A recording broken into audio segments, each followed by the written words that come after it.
اعوذ باللہ من الشیطان الرجیم بسم اللہ الرحمن الرحیم اللہم صلی علی محمد و آل محمد وعجل فرجہم۔ محترم ناظرین، آج کی اس مختصر سے ویڈیو میں انشاءاللہ بیان کروں گا جناب ہود کی قوم پر کون سا عذاب نازل ہوا، کس وجہ سے نازل ہوا، اور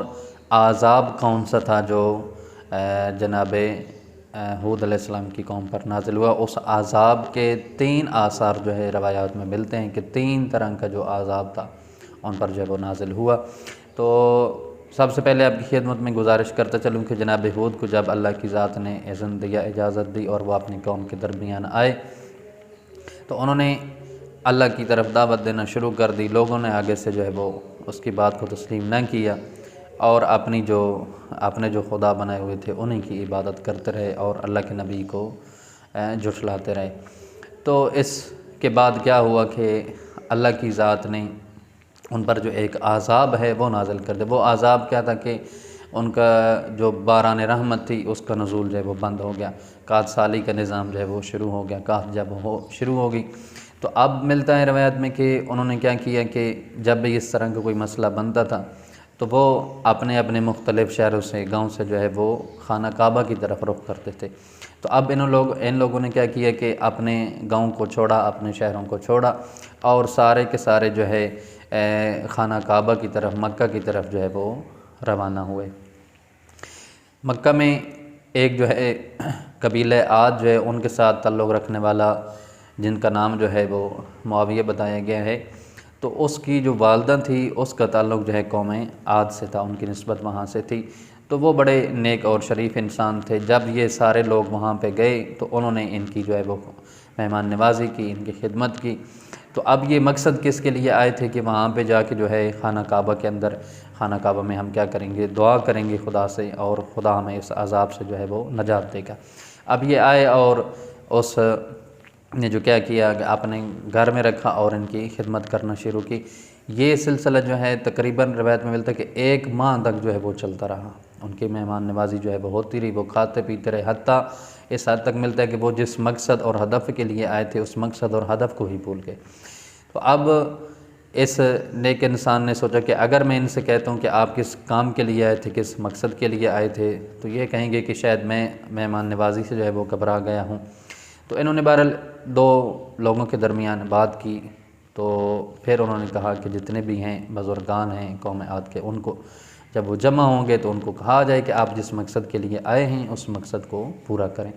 بہرحال وہ پھر جو ہے تقریباً 1 ماہ کے بعد یہ سلسلہ جو ہے وہ پھر چلا کہ آپ کس مقصد کے لیے آئے، وہ بات چیت ہوئی۔ اس کے بعد فیصلہ یہ ہوا کہ اب کیا کریں، سارے جو ہے دعا کے لیے ہاتھ بلند کرتے ہیں، دعا کرتے ہیں اور خدا کی ذات ہمیں جو ہے اس عذاب سے نجات دے گی۔ تو اب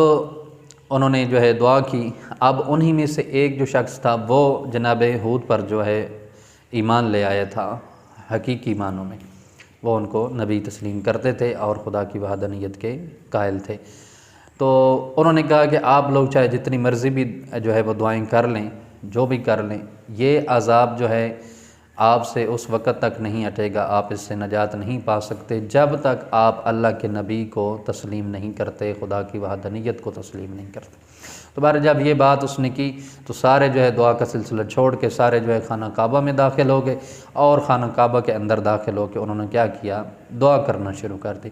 اب روایت میں ملتا ہے کہ جب دعا کرنا شروع کر دی تو کیا ہوا کہ باہر آسمان پر جو ہے 3 طرح کے بادل چھائے۔ ایک کا کلر جو ہے وہ سرخ بتایا گیا، دوسرے کا سفید اور تیسرا جو ہے وہ سیاہ تھا۔ تو اب جب لوگوں نے دیکھا کہ ہماری دعا کی وجہ سے جو ہے وہ بادل بننے شروع ہو گئے اور وہ بھی 3 کلر کے ہیں، تو اب انہوں نے خوش ہونا شروع ہو گئے کہ ہماری دعا جو ہے وہ قبول ہو گئی۔ تو روایت میں ملتا ہے کہ اسی عذاب کو دیکھ کر ایک عورت ہے وہاں کہ جس نے اتنی بلند آواز سے نعرہ لگایا اور اتنی بلند آواز سے کہا کہ حتیٰ ملتا ہے کہ وہ بے ہوش ہو گئی، اور جب ہوش میں آئی تو اس نے کہا کہ یہ رحمت خدا نہیں ہے ہمارے لیے بلکہ عذاب خدا ہے کہ جو مختلف انداز میں ہمارے لیے آ رہا ہے اور ہماری طرف آ رہا ہے۔ تو یہاں پر ملتا ہے کہ جناب ہود علیہ السلام نے، جو کہ تقریباً غالباً 4000 جو ہے لوگ جو ہے وہ ایمان لے آ چکے تھے، تو ان کو لے کے جناب نوح جو ہے ایک سائیڈ پہ گئے، ایک اور مقام پہ گئے۔ وہاں پر اللہ کے نبی نے جو ہے ایک خاص دائرہ لگایا کہ آپ یہاں پہ کھڑے ہوں، یہاں پر جو ہے عذاب الہی نازل نہیں ہوگا، لہٰذا آپ کو کوئی نقصان نہیں ہوگا۔ خود بھی جناب ہود علیہ السلام وہاں پر موجود تھے، اور اس طرح وہ کیا ہوا کہ عذاب خدا میں مبتلا ہو گئے۔ تو اب یہاں پر جو ہے کہ جو لوگ نہیں مان رہے تھے اللہ کے نبی کو، ان پر اللہ کی ذات نے کیا کیا، اپنا عذاب نازل کر دیا۔ اب اسی نبی کے ریلیٹڈ اور بھی واقعات ہیں، ویڈیوز انشاءاللہ ان میں جو ہے بیان کریں گے۔ تو یہ ایک واقعہ جو ہے کہ اب جناب ہود علیہ السلام کے جو پیروکار تھے، جو چاہنے والے تھے، جو ماننے والے تھے، وہ کس طرح بچے، اور جو اللہ کے نبی کی تکذیب کرتے تھے، اللہ کے نبی کو جھٹلاتے تھے، نہیں مان رہے تھے ان کی بات، ان پر اللہ کی ذات نے، چاہے وہ خانہ کعبہ میں بھی آ کے دعائیں کرتے رہے ہیں، تب بھی اللہ کی ذات نے ان کی دعاؤں کو قبول نہیں کیا، بلکہ ان کے اوپر کیا کیا، عذاب الہی نازل کیا، کیونکہ وہ اللہ اور اس کے نبی کی نہیں مان رہے تھے، وہ اپنی جو خود ساختہ دین بنائے ہوئے ہے، جو خدا بنائے ہوئے ہیں، انہیں کی عبادت پہ لگے ہوئے تھے۔ تو اس وجہ سے اللہ کی ذات نے حتیٰ کہ بارہا جو ہے ان کو خدا کی طرف دعوت دی گئی، لیکن اس کے باوجود بھی جو ہے وہ اس راہ ہدایت پہ نہیں آئے، تو اس وجہ سے اللہ کی ذات نے ان کو اپنے عذاب میں مبتلا کر دیا۔ آپ تمام مومنین کی خدمت میں ملتمس ہوں، دعا میں یاد فرمائیں گے۔ اگلی ویڈیو تک دیجیے اجازت، اللہ حافظ۔